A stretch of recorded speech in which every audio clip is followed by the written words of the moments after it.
educar para transformar. Como sempre, levando um tema diferente para sua casa, para podermos discutir e pensar um pouco mais sobre algo relacionado ao universo da educação. É isso mesmo. E hoje o tema está bem diferente, pessoal. O tema está até um pouco como um código para que possamos juntos decifrar. É isso aí, gente. O tema de hoje é Decifrando o TEPAC. TEPAC. Que nome mais diferente, né? Antes falávamos DPAC, o famoso antigo distúrbio do processamento auditivo central. Hoje também chamado de, na verdade também chamado, mas não, o nome correto hoje é transtorno do processamento auditivo central. Muitos de vocês já pediram e eu trouxe esse tema. E para tratar um pouco sobre, temos aqui a minha amiga Aline Bovolini, fonoaudióloga, doutora. Aline, muito obrigada pela tua presença, viu? Eu que agradeço, Juliana. Estou muito feliz, muito contente com esse convite. Sempre maravilhoso poder falar com pessoas que levam assim, ó, a educação muito a sério. Ai, Aline, que bom você estar no lugar certo. E aqui, gente, eu falo, aqui estamos em casa, somos amigos. Eu sempre acolho ao que você aí traz de sugestão e de ideia. E a ideia de hoje, já há algum tempinho, o pessoal vem pedindo, como vocês pedem, eu sempre dou um jeitinho de cumprir, não é verdade? Aline, conta um pouquinho para o pessoal te conhecer. Quem é você? Como é que é o seu trabalho como fono e audiologista. Audiologista. É, gente, ela não é só fono, ela também é audiologista. Ela vai contar um pouquinho pra gente. Bom, eu sou formada há 18 anos, sempre atuei na área dos distúrbios da audição e do equilíbrio. Mais especificamente nos últimos 10 anos, voltado para o transtorno do processamento auditivo, né, central, a avaliação e a terapia, que ainda é chamada de terapia de cabine, mas o nome correto é treinamento auditivo. Nós vamos mudar isso, gente. Porque a gente anda tendo alguns probleminhas com terapia de cabine, mas esses são bastidores. Eu preciso aprender, tá? Porque eu falava terapia de cabine. Como é que é o nome certo? Treinamento auditivo. Treinamento auditivo. Há 10 anos você está trabalhando com isso? Há 10 anos eu estou trabalhando com processamento, tanto avaliação quanto terapia. O meu público em geral são as crianças, apesar que eu tenho alguns pacientes adultos que são crianças que não foram diagnosticadas. O processamento é uma ciência relativamente nova, né? Ele tem cerca de 30, 40 anos em que ele existe. E o que acontece? Como ele tem um fator que é muito peculiar, que é a audição normal, ele acabou sendo passado muito tempo sem ter sido diagnosticado. Então, o que acontece? O indivíduo que tem o transtorno de processamento, em geral, ele é chamado de desatento, de preguiçoso. A frase que eu mais gosto é, ele só ouve o que ele quer. Aí eu fico pensando, nossa, se isso fosse possível, o mundo seria uma paz, mas não é. Então, assim, muitas pessoas hoje estão chegando pra gente, adultos, sendo diagnosticados com transtorno de processamento auditivo. E o que acontece? Como ele é um transtorno que abala a entrada da informação, ele não interfere na parte cognitiva da pessoa. Então, se a pessoa tem uma inteligência dentro do normal ou acima da média, ela vai criando mecanismos compensatórios para conseguir sair das situações que o transtorno de processamento auditivo complica a vida dela. Então vai ficando camuflado. Vai ficando meio que camuflado. Só que o que acontece? Em determinados pontos, essa pessoa vai acabar parando. Então, por exemplo, quando eu recebo adultos, são indivíduos que são top de linha nas suas áreas, têm um conhecimento extraordinário, mas não conseguem, por exemplo, lidar com uma equipe, porque eles têm uma fala que soa como se fosse agressiva, quando na verdade ele está falando normalmente. Ou ele tem a sensação de que todo mundo fala agressivamente com ele, quando na verdade a pessoa está fazendo um comentário super normal. Nossa, isso é interessantíssimo. E sabe, Aline, há muitos anos eu sou professora. Na verdade, eu ia dizer que parece que você ficou no álcool por algum tempo, porque você está conservadíssima. Como é que a gente fala? Ficou no formol. Ainda bem que sou só isso. Mas há muitos anos, né, em sala de aula, a gente nota, né, num grupo a gente tem aí muitas habilidades das crianças e também a gente percebe as dificuldades, que é normal, todos temos, as crianças também. E muitas vezes as crianças eram encaminhadas para realizar avaliação com a fono, psicopedagoga. E aí as mães às vezes falavam, nossa Ju, parece que minha filha está com, agora eu vou falar o nome correto, não mais o distúrbio, está com um transtorno do processamento auditivo central alterado.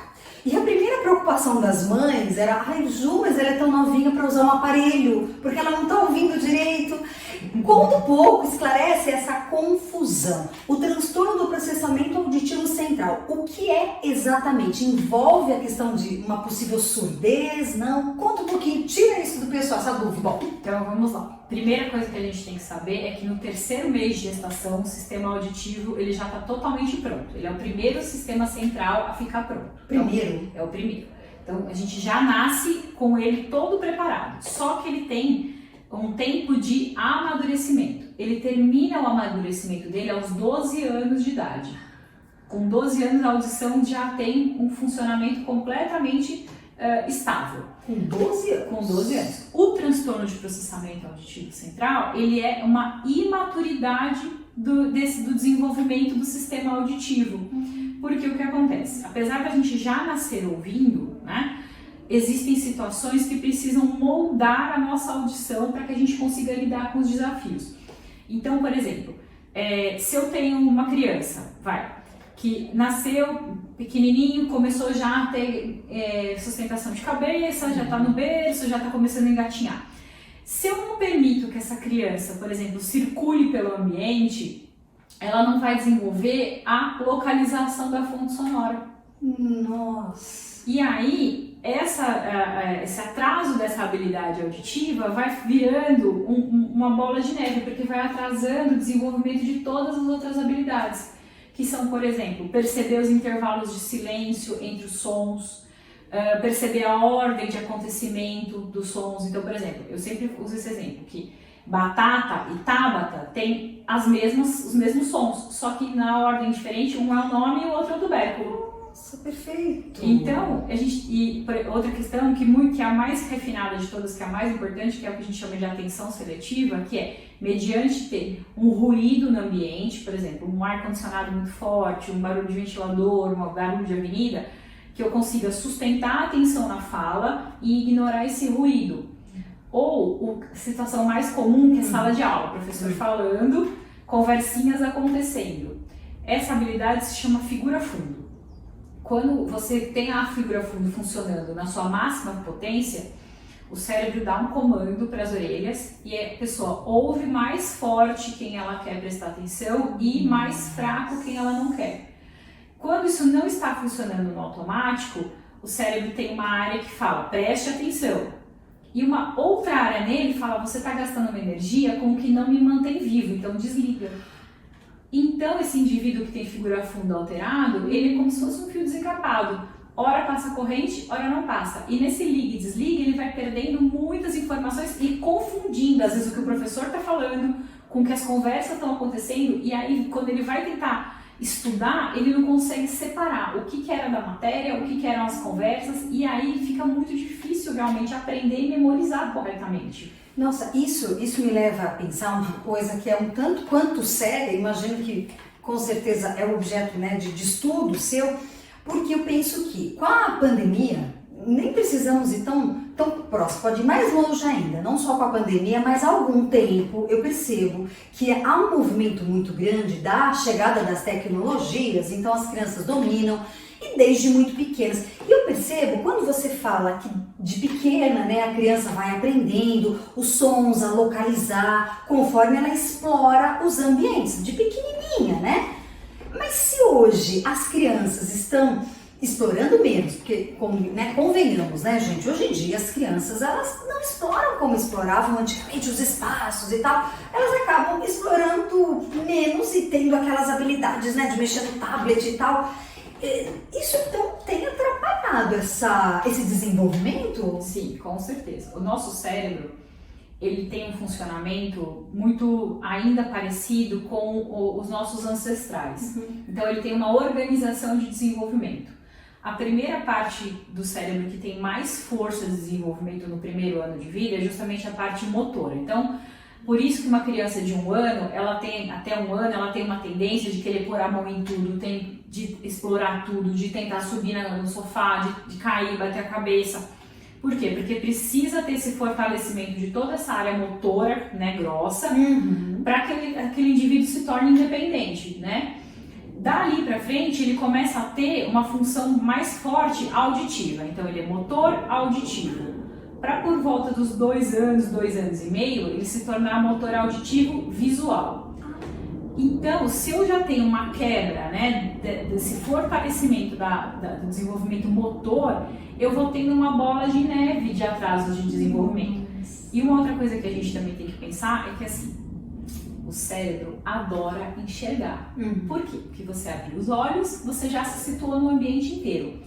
Agora, ouvir demanda você ter uma participação do outro, uma participação no ambiente. Porque, por exemplo, quando você está tendo uma discussão, você tem 2 opções de ouvir. Ou ouvir para responder, que é o que mais acontece, por isso que a briga não para, ou ouvir para entender.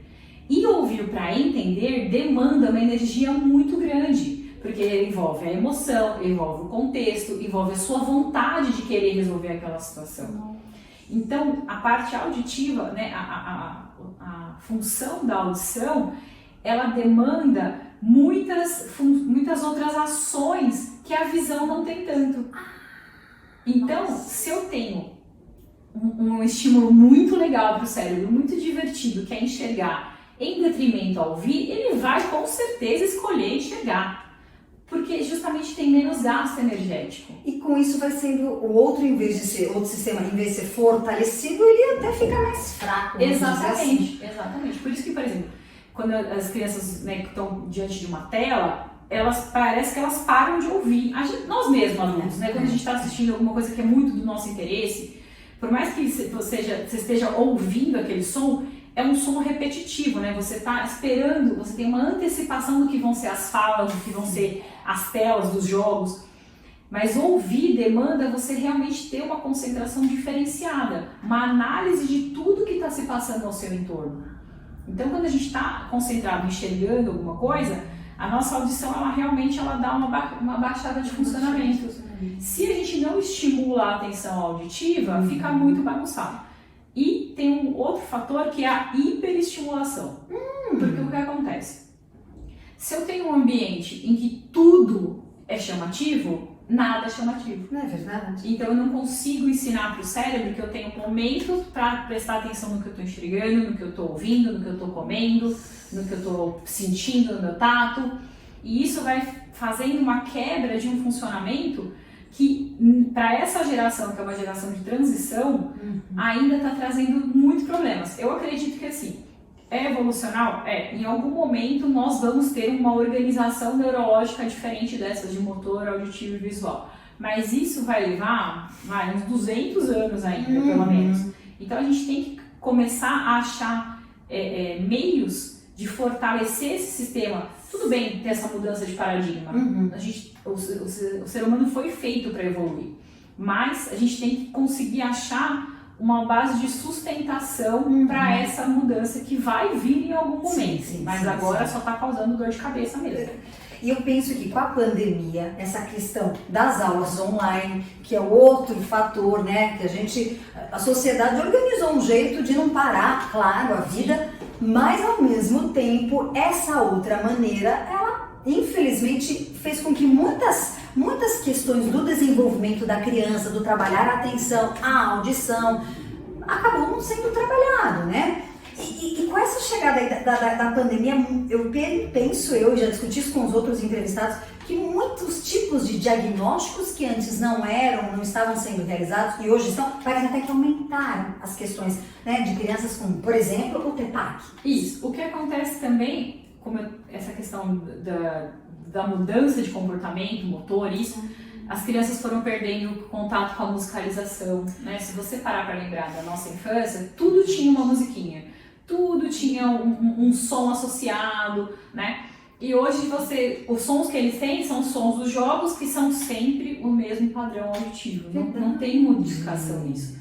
Então, essas crianças já estão tendo uma estimulação que está empobrecida, de um equipamento que não transmite a faixa de frequência que o nosso cérebro responde perfeitamente. Então a gente tem que saber, por exemplo, o nosso sistema auditivo, ele tem como receptores para reconhecer sons de 20 a 20 mil Hz, ou seja, um extremo grave e um extremo agudo. Certo. O que acontece? Os equipamentos eletrônicos, E não é falando mal de marca não, gente. Isso é porque é impossível conseguir transformar 20 a 20 mil Hz num chip desse tamanho. Né? Se a gente, por exemplo, pensar na nossa época que tinha o telefone fixo, para transformar de 20 a 20 mil Hz, o cabeamento dos telefones teria que ser mais ou menos de 2 metros. Nossa, a largura para conseguir ter essa potência. Exatamente, para conseguir transformar todas as frequências.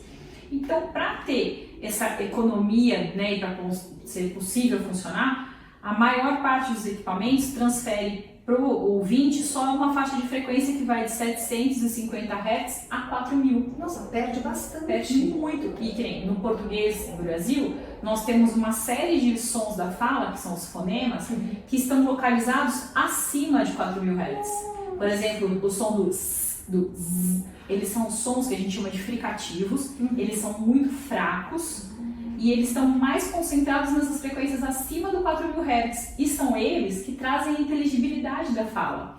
Porque quando você vai conversar, pode prestar atenção que a maior parte dos sons são os s e os z. Verdade. Agora você falou, eu tô só prestando atenção nesses... E aí a criança acaba não tendo esse Exato, porque ela não recebe a informação com a qualidade que o nosso sistema realmente precisa para ir desenvolvendo a percepção, a diferenciação entre os sons da fala. E aí vira uma bola de neve, a criança passa a ter até a questão da escrita com problema, porque ela acaba não identificando certos sons, né? E aí a escrita fica deficitária também. Uma característica muito marcante do indivíduo que tem o transtorno de processamento auditivo é que ele tem uma tendência maior a ter dificuldade na leitura e na escrita do que na pronúncia da fala. Então, muitas vezes as pessoas falam assim, meu filho fala errado por conta do transtorno de processamento. Pode ser que tenha, mas o mais comum são aquelas crianças que têm realmente um desenvolvimento da escrita muito difícil. Né? Porque a nossa fala, a gente tem que saber assim, o nosso cérebro ele é projetado para falar. Né? Ele tem uma capacidade de aprender a ler e escrever, mas falar é nato, a gente já nasce com todos os mecanismos preparados para falar. Agora, o código da leitura e da escrita, ele tem que ser adquirido, e você só aprende a ler e escrever, só não, porque senão os deficientes auditivos não seriam capazes, mas uma maneira, né, a porta de entrada maior para a leitura e para a escrita é justamente a audição. É uma coisa que eu sempre falo em sala de aula com os meus alunos, que eu dou aula para faculdade, que é assim, eu pergunto para eles, quando vocês estão lendo ou estão escrevendo, tem som? Aí todo mundo fala, não, professor, eu estou em silêncio. Eu falei, não, o som já está aqui. Você primeiro teve que ser apresentado ao som do A, para poder formalizar um A, para você transcrever aquilo. Verdade, o som já está aqui dentro. Ele já está totalmente... Né? E se você, por exemplo, uma criança...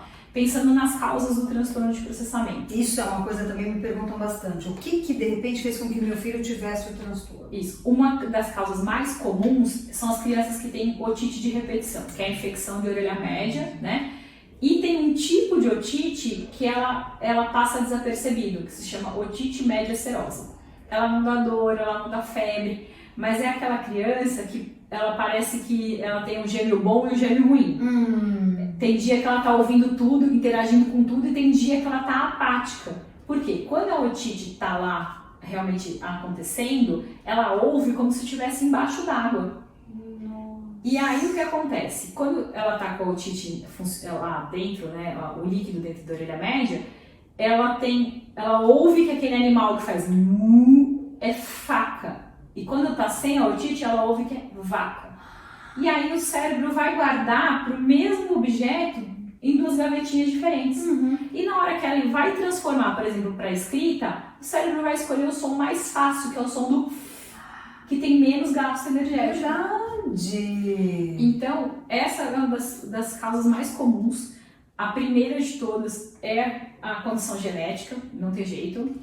Isso, nossa, que interessante que você tocou no assunto. Então, é uma condição genética? Tem muitos casos que tem uma condição genética e não só desenvolvimental. Perfeito. Tá? Tanto que quando a gente vai fazendo a amnese, eu vou conversando com os pais, vou mostrando, ou então mesmo durante já o processo do treinamento auditivo, que os pais vão ajudar as crianças a fazer as tarefas em casa, a frase que eu ouço é assim, eu vou terminar o meu filho e vou fazer o meu, tá bom? Porque eu acho que eu tenho isso aí também, né? Eu falo, tudo bem, vamos lá. Que coisa linda! E aí tem a questão desse desenvolvimento que está sendo muito bagunçado por conta da quebra, né, de motor auditivo visual. O empobrecimento do ambiente auditivo, né, que também a estimulação está sendo cada vez mais fraca nisso. A gente tem que retomar, por exemplo, a musicalização urgente, tá? E tem essas questões que são fatores externos, então, por exemplo, como as infecções de orelha média, né? A criança tem outras questões associadas, então, por exemplo, um tipo de alteração que é muito confundido com o TPA, que é o TDAH. E aí, a princípio, se falava, só pode ser TDAH se não tiver TPA. Hoje a gente já vê que não é bem assim, não. Às vezes a criança realmente ela tem como alteração de base, a adiplia de base, o TDAH, mas isso acaba interferindo na atenção auditiva, na discriminação no som. Então, enquanto o TDAH não tem uma ação nele, realmente a audição vai ficar muito bagunçada. Conforme você consegue trazer esse TDAH e centrar esse paciente, você consegue reabilitar o transtorno de processamento. Puxa vida. Então a gente tem visto bastante. As crianças com o TEA, né, que é o transtorno do espectro autista, a gente tem visto que o treinamento auditivo, não necessariamente o acusticamente controlado, que era chamado de cabine, mas a terapia fonoaudiológica com foco auditivo está trazendo um benefício muito grande para essas crianças, porque elas, em geral, elas têm um componente que se chama misofonia, que é uma intolerância ao som, né? É um desconforto muito grande aos sons. E o outro é a hiperacusia. Em geral, os pacientes TEA têm essas duas características. E com a terapia fonoaudiológica, com o foco auditivo, que vai trabalhar as habilidades de uma maneira um pouco mais light, a gente tem visto resultados muito bons nesses indivíduos, porque a gente passa a transformar o som que antes era agressivo em amigo. Interpretado. Exatamente. A gente tira aquela característica de uma coisa que causava um incômodo e passa a ser um aliado na reabilitação e na habilitação desses indivíduos. Eu percebo que há então uma parceria muito legal entre a fono, por exemplo, a psicóloga, muitas vezes é uma equipe atuando em conjunto, né? Sim. Uma coisa que também as mães perguntam, eu acho que é legal, quais são as principais características de uma criança ou adolescente que a gente pode suspeitar que tenha o transtorno do processamento auditivo central aí alterado? Bom, a mais comum de todas é a famosa desatenção, né? Paciente desatento, ele tem uma chance enorme de ter o transtorno de processamento auditivo. Outra questão, é um indivíduo muito agitado, porque assim, gente, imagina a seguinte situação, nós somos falantes de português, e aí vamos ser colocados para assistir uma palestra toda em coreano. Você não está entendendo nada, você está até tentando interpretar a gesticulação, né, do indivíduo que está lá falando, mas qual que é a nossa normal reação? Ou você começa a se mexer, ficar agitado, ou você simplesmente desliga, abstrai e finge demência. É verdade. O indivíduo que tem o transtorno de processamento, ele passa isso só que na língua materna dele. Nossa, que incômodo, que sofrimento, né? É quase como andar num carro com rodas quadradas. Nossa. Anda, mas é sempre com aquele esforço, né, muito grande. Então, se eu tenho essa inabilidade, né, de conseguir sustentar a atenção, eu posso ser ou muito apático ou muito agitado. São indivíduos que, em geral, têm muita dificuldade na alfabetização, né? Então, os casos mais comuns são aqueles, as trocas surdo-sonoras, né? Que é o san por zan, tan por dan, na escrita. Indivíduos que têm dificuldade de narrar uma situação com uma coerência, um começo, um meio, um fim. Isso também pode ser uma característica? Pode. Por conta de interpretar. Exato. erroneamente. Uma que também é muito comum são indivíduos que não conseguem perceber ironia, sarcasmo. Então são aquelas crianças que elas nunca sabem se estão rindo com elas ou delas. Entendeu? É judiante. É verdade. Nossa, é sofrido para os bichinhos. Então, o que mais que tem de característica? Desatenção. A memória. A memória que assim, mas ele lembra que ele fez uma coisa que ele gostava. Gente, o que a gente tem que entender é assim, o nosso cérebro ele tem uma área chamada ínsula. E a ínsula, ela é um centro de guardar todas as coisas que nos fazem felizes. Então, se eu recebo um estímulo que me deixa feliz, eu vou querer receber aquele estímulo o tempo todo, né? Sim. Então, se tem algo que chama a atenção para aquele cérebro, porque traz uma satisfação, com certeza aquela criança vai ser muito boa naquilo, aquele indivíduo vai ser muito bom naquilo, mesmo. E ao contrário também, se for algo que causou uma sensação ruim, vai ser a última coisa na vida que aquele indivíduo vai querer lidar, Verdade, né? verdade. Então, a memória dele pode ser muito boa para determinados assuntos, mas para aquilo que ele realmente precisa sustentar a atenção, que, por exemplo, são as matérias na escola, que é onde ele tem dificuldade, ele não vai conseguir. Então acaba tendo uma questão da memória também prejudicada. Nossa, São bastante fatores que o transtorno de processamento auditivo acaba acarretando na vida do indivíduo, né? Eles às vezes são denominados, é preguiçoso, como eu brinco, a frase que eu mais gosto é ele só ouve o que ele quer. Essa é fantástica. Então tem que ter uma noção de que, claro, se a gente parar para pensar nesses últimos 2 anos e meio, a escolarização ficou muito complicada, né? Essa questão de pandemia, tudo isso, todo mundo teve que se reinventar. Sim. Mas são crianças que já davam indícios há tempos. Então era aquela criança que ia cantar parabéns, cantava parabéns fora do ritmo, né? Que quando tinha alguma atividade de dança na escola fugia, festa junina. Aquelas crianças que são as últimas a ser escolhidas para dançar ou para ser o principal, por quê? Porque a música para ela não faz o menor sentido, o ritmo de acontecimento não faz o menor sentido. E isso vai acarretando todo uma retração de comportamento dessas crianças. Puxa vida! Então são várias situações. Crianças que fazem muito que, mesmo em situação, por exemplo, você está focado em alguma coisa, você está assistindo desenho. É óbvio que você vai estar focado no desenho. Mas você está num ambiente normal, que nem aqui, nós estamos conversando. De repente eu pergunto pra você, Juliana, não sei o que, né? Falei corretamente, expliquei, né? E você vira e fala pra mim assim, quê? Aí você fala, esse processamento não tá muito bom. Isso desde pequenininho, não é uma coisa que também me pergunto, surge esse transtorno? No caso, por ser uma condição genética, já nasce com Já nasce, mas tem os gatilhos. Né? Porque a gente tem que lembrar isso, que toda a questão que a gente tem de atraso de desenvolvimento tá no nosso DNA. Então, se eu tenho uma tendência a ser míope, eu vou ser míope. Por quê? Porque alguma coisa vai dar um gatilho no meu sistema que vai acontecer isso. Se eu tenho uma tendência a ter um sistema auditivo já imaturo, a hora que eu tiver, que eu nascer, que eu for sendo estimulado, se eu não receber uma estimulação de qualidade, né, uma musicalização, uma interação com outras crianças, uma comunicação falada, bem articulada, né? Porque a gente também tem que levar em consideração que quem está conversando com a gente também precisa ter uma qualidade da fala. É a mesma coisa que eu começar a dar entrevista e fazer isso aqui com a Juliana. Então, Juliana, você está ouvindo direito? Oi? Né? Exato. Né? A fonte sonora tem que estar muito boa, tem que estar muito ajustada para a comunicação acontecer. Verdade. E a gente sabe que hoje, infelizmente, é assim, fulano, não sei o quê, então... Eu percebo que há uma falta de qualidade sonora mesmo. Muitas pessoas, às vezes, não falando da maneira correta e não querendo se dedicar. Ele entendeu. E a criança que está lá, informação, desenvolvimento, vai pegando dessa forma e vai construindo, né, o próprio vocábulo. Sim. E agora, conta uma coisa pra gente. Então, o nome, não posso mais falar, terapia em cabine, eu gosto muito de aprender. Para também não replicar aqueles erros que a gente não sabia que era. Qual que é o nome correto? E conta um pouco de como que é esse tratamento, posso chamar assim? Pode chamar. Como que é? A criança passou pelo diagnóstico, vai começar com a fono a realizar. Conta um pouquinho como é que é o nome. Bom, então assim, o treinamento auditivo acusticamente controlado, ele só pode ser iniciado a partir dos 7 anos de idade.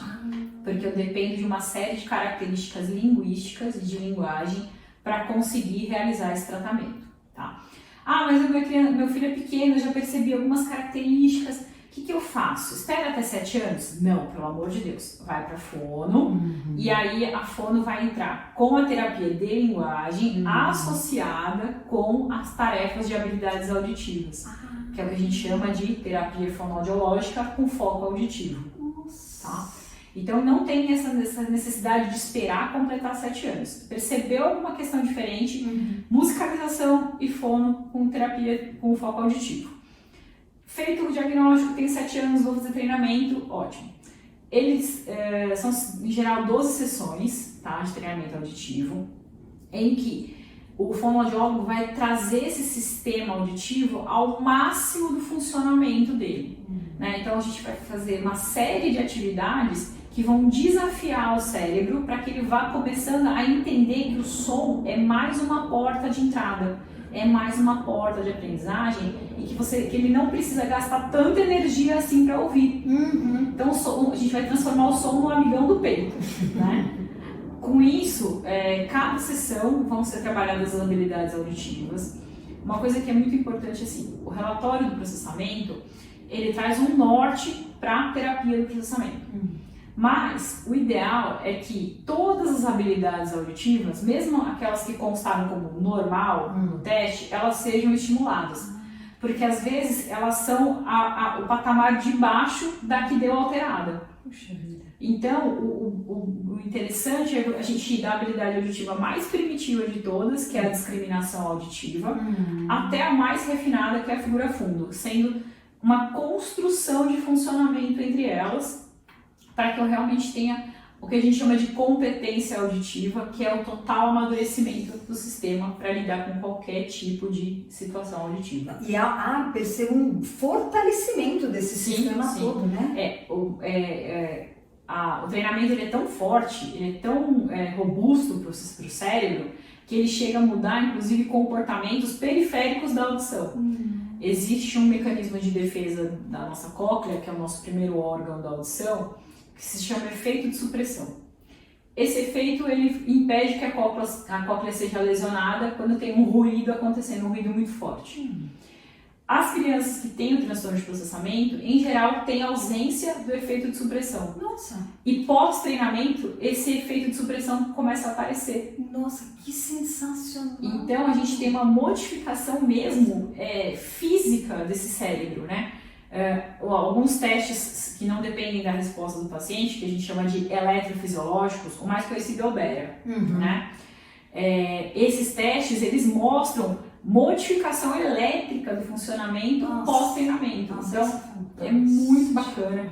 Traz uma mudança de comportamento, de amadurecimento, de funcionamento. Eu brinco, né, que os pais perguntam, mas como que eu vou saber se meu filho está melhorando? Aí eu falo, quando começar a melhorarem os protestos, eu começar a se negar a fazer alguma coisa com mais veemência e te mostrando que ele não quer fazer aquilo porque ele sabe que ele não quer fazer aquilo, aí o treinamento auditivo realmente está dando certo. Eu percebo que é muito interessante e não só para criança e para adolescente, porque eu me vejo em muitas situações e vejo também alguns amigos, familiares, que muitas vezes podem ter essa questão.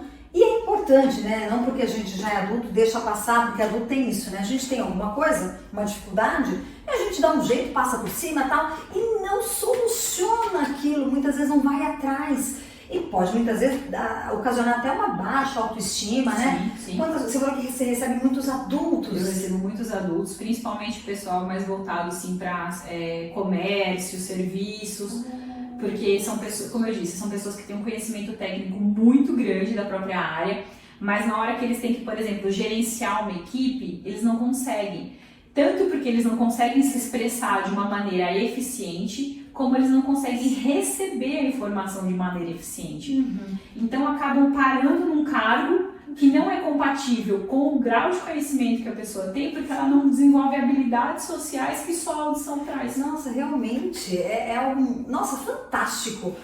Conta uma coisa, você atua numa equipe e você comentou algo sobre o Decifrando o TEPAC. Conta um pouquinho o que é, vocês vão publicar alguma coisa no Insta, você e sua equipe, conta um pouquinho o que é. Bom, então eu junto com mais 3 amigas, né, colegas de profissão, fonoaudiólogas, mas 3 lutadoras lá, audiologistas, nós estamos desenvolvendo um Instagram que se chama Decifrando o TEPAC, que é justamente para trazer informações para o público em geral, né? Nós temos um que é mais voltado para os fonoaudiólogos, que se chama Central do PAC, que a gente tem que fazer algumas brincadeiras com os nomes, mas o Decifrando o TEPAC, ele é justamente voltado para profissionais de educação, familiares, profissionais da saúde que precisam interagir, precisam entender o que é o transtorno de processamento auditivo.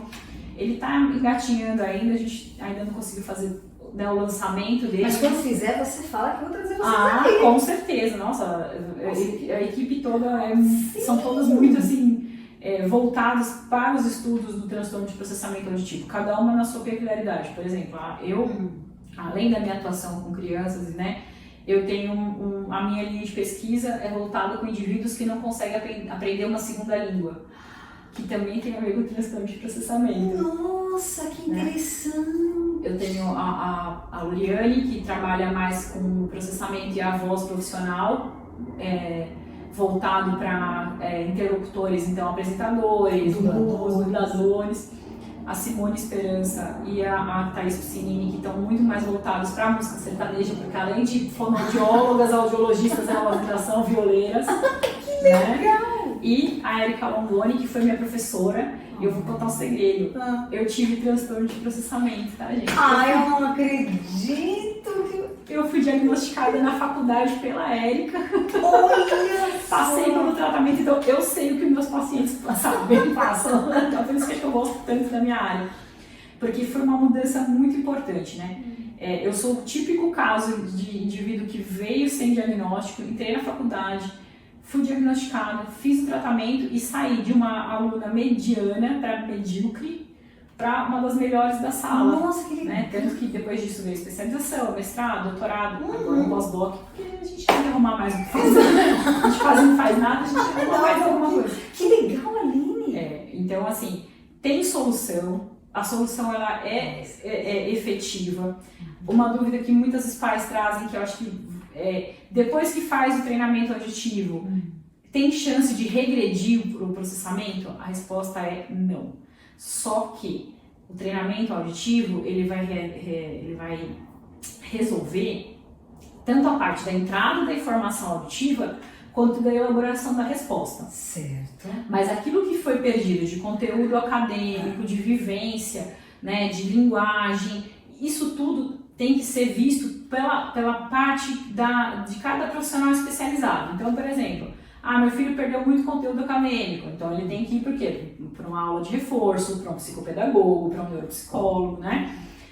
Não, a questão dele é ainda a leitura escrita, mas a linguagem, então ele tem que ir para um fonoaudiólogo para tratar a leitura escrita. Porque assim, o treinamento, ele vai realmente transformar aquele indivíduo em alguém que vai ser ativo na sua comunicação, mas não vai recuperar conteúdo perdido. Então, uma vez restabelecido o caminho do som, só Deus o livre guarde uma lesão grave que faz ele ter uma regressão desse sistema. Sim. Mas precisa colocar conteúdo nesse indivíduo. Então precisa investigar o que enquanto ele tinha o transtorno de processamento foi sendo perdido para recuperar essa situação. Nossa, Aline, você esclareceu demais. Realmente, eu falo que quando é coisa boa, a gente não percebe o tempo passar. Olha, eu já estou aqui pensando em muitas estratégias que eu vou mudar, não só na minha vida, na vida de muito aluno. E você que está ouvindo o nosso programa, depois pode mandar suas dúvidas, pode procurar a Aline, vai passar aqui o contato dela. É importantíssimo a gente não perder tempo. Pessoal, educação é coisa séria e educação transforma as vidas. Educação transforma o mundo e a gente não pode perder tempo, já perdemos, nosso país já perdeu tempo demais, né, Aline? Com certeza, está na hora de começar a realmente valorizar essa base, né? Essa sustentação e essa questão de você poder decidir pela sua própria cabeça, pelo seu próprio conhecimento, que é a autonomia que a educação traz, nenhum outro tipo de conhecimento traz. Nossa, perfeito. Aline, muito obrigada pela sua presença aqui, de coração. Eu já falei, vou repetir o convite para as próximas entrevistas, tá? Pode. E o lançamento, tá? Do Decifrando o TEPAC. Tá, Joia, muito obrigada. Que também é o tema de hoje. Queria agradecer vocês também por estarem aqui assistindo ao nosso programa, porque sempre há um convite muito grande de aprender a como educar para transformar. Mais uma vez, obrigada e até a próxima! Até.